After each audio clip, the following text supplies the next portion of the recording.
I found $1 million in my crypto wallet, then the FBI showed up. It all started on a quiet Thursday evening.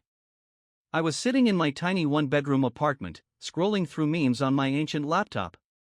Life was average at best, bills piling up, rent overdue, and my fridge holding little more than condiments and a lone carton of expired milk.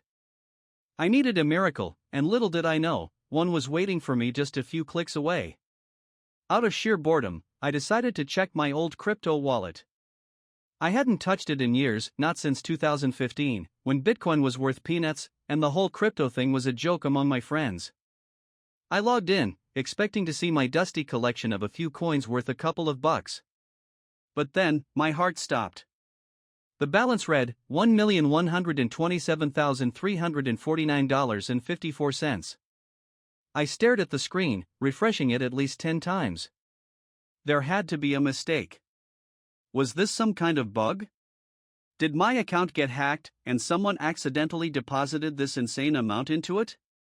My hands trembled as I opened a currency converter to double-check. Yup, it was real. I was a millionaire on paper, at least. My first thought? How do I cash out without looking like a lunatic? After a few deep breaths and a celebratory dance, I started Googling how to withdraw large sums of crypto. But with every search, a pit formed in my stomach.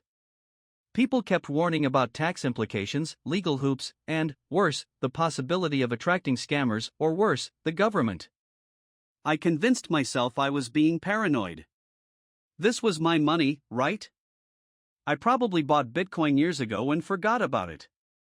I transferred a small amount, just $1,000, to my bank account to test the waters. To my relief, it went through without any issues. That night, I lay in bed fantasizing about paying off my debts, buying a car, maybe even moving out of my crummy apartment. Life was finally looking up. Or so I thought. The next morning, I woke to a loud knock at my door. At first, I thought it was my landlord demanding rent again, so I ignored it. But then came a booming voice, "FBI. Open the door." My stomach dropped. My first instinct was to hide under the bed like a kid avoiding trouble. But when I peeked through the peephole, I saw two men in suits and sunglasses. Behind them, I noticed a black SUV idling on the curb. This wasn't a prank. My heart raced as I reluctantly opened the door. "Are you Anon?" one of the agents asked, flashing a badge. I nodded, trying to suppress the urge to throw up. "We need to talk about your recent cryptocurrency activity." They invited themselves in, scanning my apartment as if expecting to find stacks of illegal cash or some kind of underground operation. I sat on the edge of my couch, feeling like a criminal, though I had no idea what I'd done wrong. "How did you acquire the funds in your crypto wallet?" one agent asked, his tone sharp. I don't know," I stammered. "I just logged in, and it was there. I think I might have bought Bitcoin years ago and forgot about it."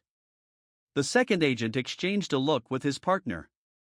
"Do you know anything about a recent hack involving a crypto exchange?" he asked. My confusion must have been obvious because he continued, "We've been tracking stolen cryptocurrency, and some of it ended up in wallets like yours." My heart sank. Stolen? My newfound fortune suddenly felt like a ticking time bomb. "I didn't steal anything," I blurted. "I swear, I had no idea this was even in my wallet until yesterday." The agents didn't look convinced.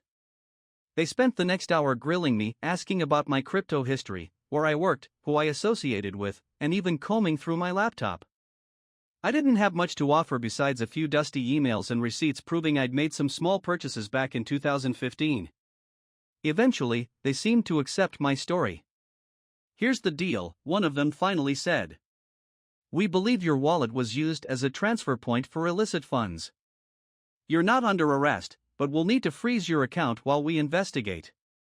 "Freeze?" I echoed, my dreams of $1 million payday crumbling before my eyes. "Don't worry," he said, though his tone wasn't exactly reassuring. "If everything checks out, you'll get your money back. But until then, don't attempt any withdrawals or transfers. And don't leave town."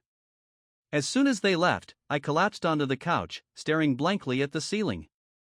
My $1,000,000 were as good as gone, at least for now. I couldn't decide whether to laugh or cry. One moment, I was imagining a new life, and the next, I was the subject of a federal investigation. Weeks passed, and I heard nothing.